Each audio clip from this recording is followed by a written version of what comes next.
saya wawancara Anda terlebih dahulu. Menurut Anda sebagai mahasiswa Timur Leste, kenapa kamu memilih UGM dan kenapa kebanyakan mahasiswa dari UGM memilih mahasiswa Timur Leste memilih Indonesia sebagai tujuan utama untuk penelitian tinggi seperti itu atau S1, S2, S3 itu? Baik, pertama sebenarnya saya sangat gampang menjawab, tapi jawaban saya itu tidak bisa menjadi landasan bagi orang lain mengambil keputusan. Makanya saya lebih suka untuk melakukan penelitian tersebut. Yang jelas faktor-faktor yang tadi dijelaskan, ada reputasi akademik, ada pengaruh alumni, pengaruh teman dan segala macam, itu semua menjadi faktor yang mendorong saya untuk memilih UGM. UGM itu sangat populer di Timor Leste, bahkan dari anak-anak kecil dengan UGM berarti wow gitu. Jadi itu ada. Jadi ada kebanggaan kalau masuk UGM. Kenapa Indonesia? Dan sebenarnya ada faktor geografis, kedekatan geografis, ada kemiripan budaya, ada faktor kedekatan historis dan lain sebagainya. Tapi saya sengaja tidak memasukkan dia di sini karena itu lebih ke alasan memilih Indonesia, bukan alasan memilih UGM. Makanya yang kayak geografis, budaya dan segala macam itu saya keluarkan dari sini. Terima kasih. Oke, dan ya, tapi saya belum puas dengan jawab Mas. Ya, saya mau tahu kenapa kamu memilih Indonesia. Ya, aku pernah tahu kamu belajar di UMS juga ya? UNS ya, Negeri Surakarta.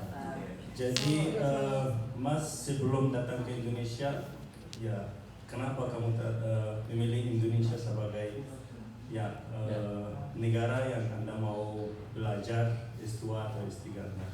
Ya, karena satu kualitas akademik tinggi. Tapi kalau memilih Indonesia yang paling pertama itu karena dekat. Jadi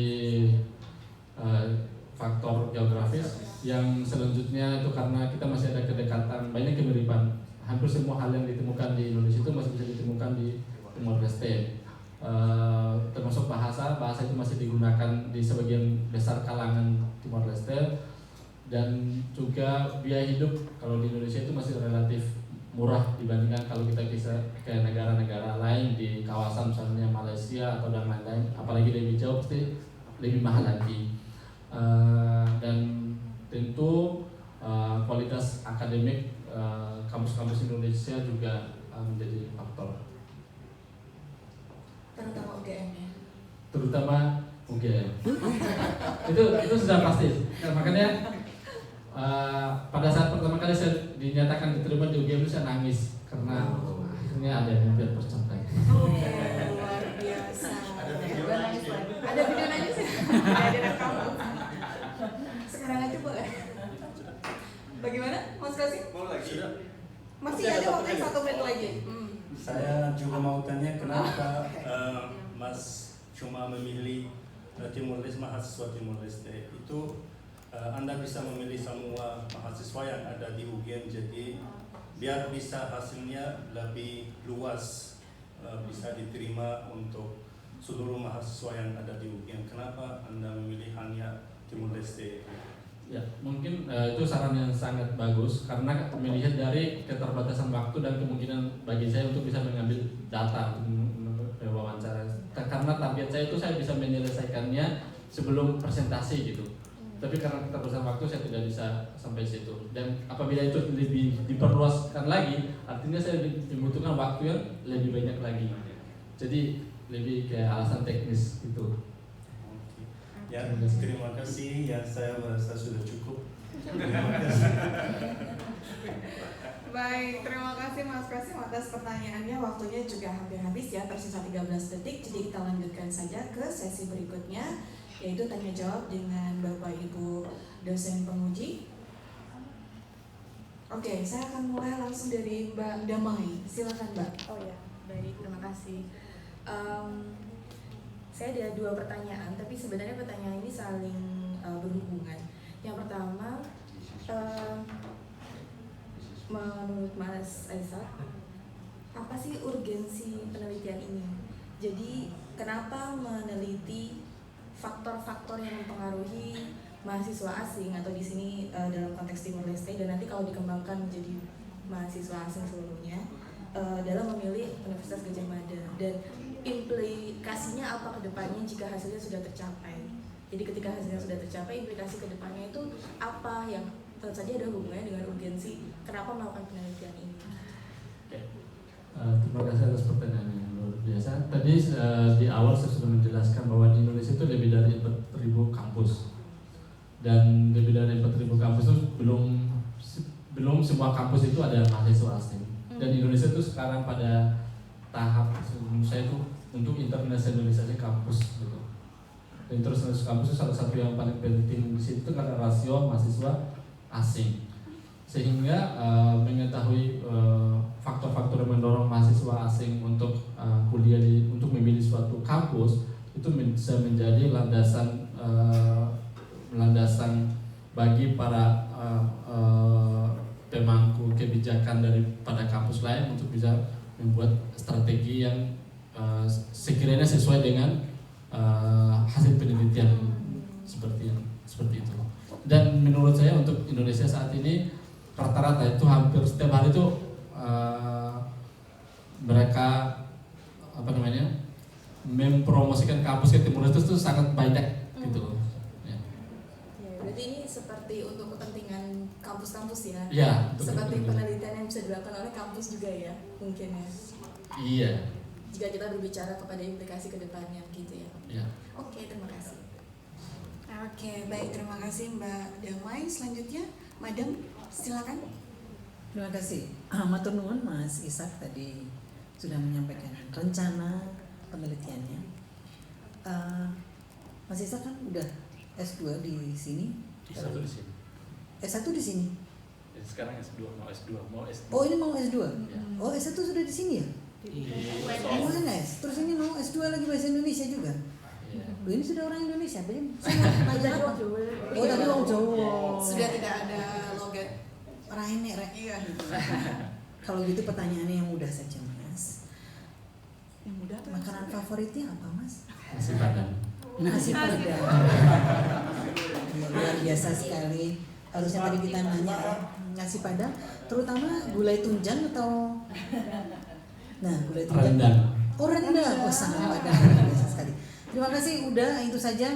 Selamat menempuh kuliah S2, bukan itu baru, menempuh kuliah S2 di UGM. Mudah-mudahan nanti proposalnya bisa lebih baik lagi, karena tadi masih bentuknya proposal ya. Sepertinya ada pertanyaan-pertanyaan yang bisa direduksi dengan supaya kalau itu nanti akan dibuat menjadi kuantitatif atau kualitatif, nanti dibaca lagi. Karena dari pertanyaan-pertanyaan Anda tadi itu masih double itu. Nanti kalau mau dibuat kesimpulan jadi agak sulit kalau double kualitatif atau kuantitatif. Itu saja. Terima kasih. Terima kasih, Madam.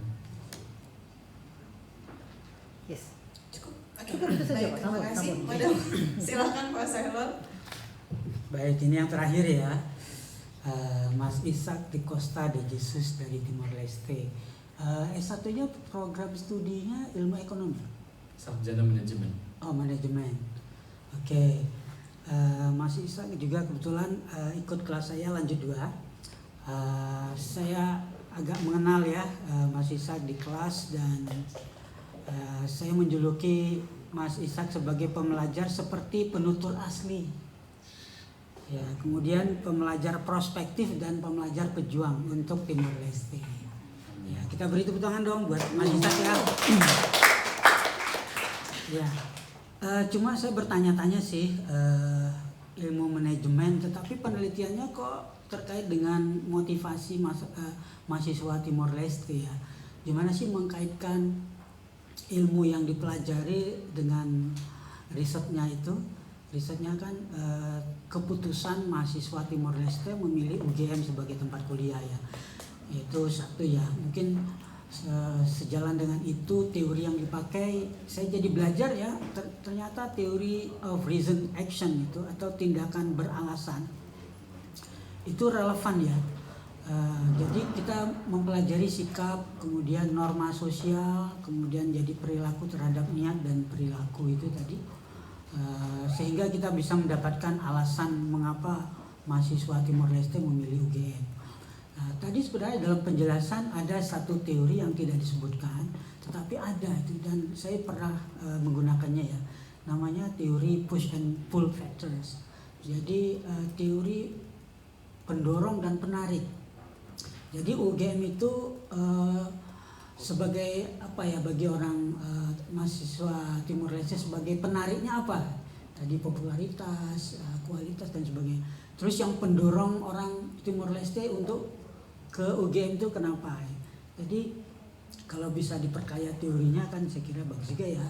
Apalagi sekelasnya Mas Ishak bisa membaca lebih luas ya literatur tentang Indonesia.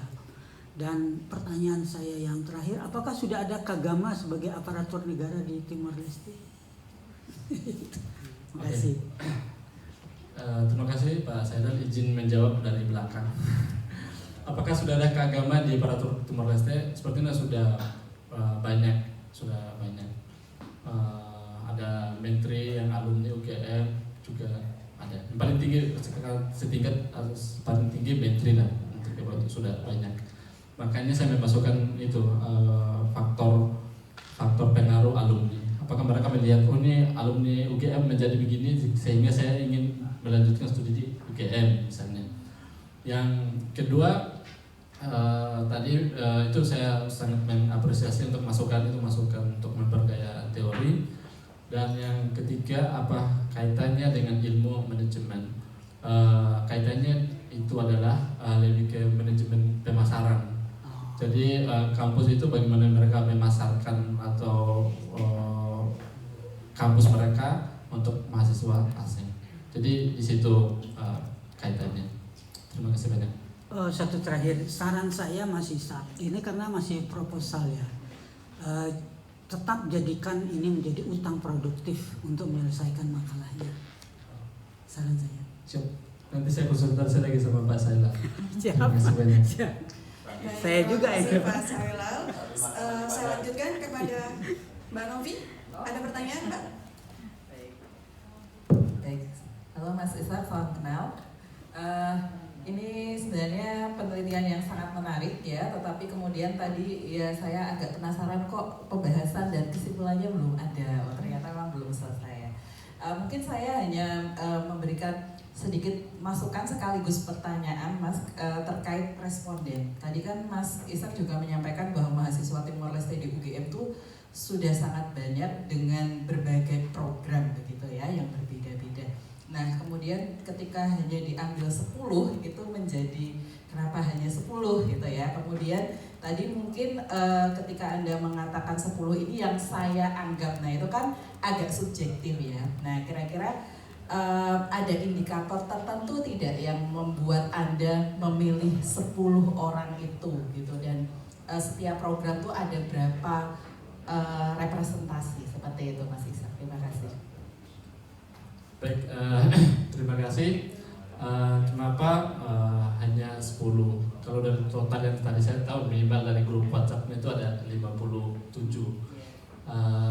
10 itu juga kemarin menurut saya itu sudah terlalu banyak karena untuk mengejar deadline-nya hari ini. Itu pertama dulu. Yang kedua, ini kan rencana mau dia kualitatif, jadi dia mau untuk memahami secara mendalam fenomena tersebut. Jadi belum untuk generalisasi. Mungkin kalau untuk generalisasi berarti setelah mendapatkan faktor-faktor tersebut harus menambahkan lagi kuantitatif untuk uji statistik, apakah itu dapat digeneralisasikan untuk semua. Tapi untuk ini karena dia kualitatif, mungkin nanti saya harus baca lagi apakah minimal untuk penelitian kualitatif itu berapa. Tapi menurut saya untuk ukuran dari 50 orang itu mengambil 10 itu cukup. Tapi itu masih menurut saya. Itu menjadi PR bagi saya untuk membaca lagi. Terima kasih. Baik, terima kasih Mbak Novi. Tidak ada Mbak Isa? Oke, baik. Jadi Mbak Isa tidak ada pertanyaan ya, selesai. Oke, pas sekali waktunya 10 menit tanya Terima jawab. kasih banyak. Presentasi dari Mas Yesak tadi juga menjadi tanda berakhirnya